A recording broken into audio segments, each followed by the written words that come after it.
Birthday होता एकाचा आणि हा फ्लेवर होता दुसऱ्याचाच आवडीचा. तर मी असं का बोलते ते तुम्हाला व्हिडिओमध्ये सांगते, तर व्हिडिओ एंडपर्यंत नक्की बघा.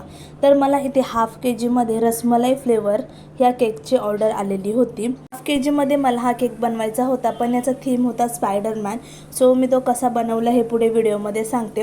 तर मला काही जणांचे DM आले होते की तुम्ही रसमलाई केकसाठी सोकिंगचा यूज करता, तर तो कसा बनवता.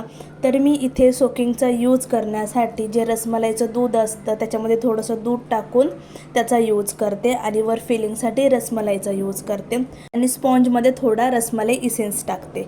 तर मी मगाशी बोलले की हा फ्लेवर दुसऱ्याच्या आवडीचा होता आणि बड्डे दुसऱ्याचा होता, तर मी असं का बोलले ते तुम्हाला सांगते.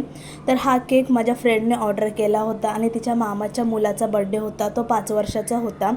आणि तिला मी विचारलं की हा फ्लेवर कोणाच्या आवडीचा आहे, तर ती बोलली माझ्या आवडीचा आहे. म्हणजे हा केक होता दुसऱ्यासाठी पण फ्लेवर होता तिच्या आवडीचा.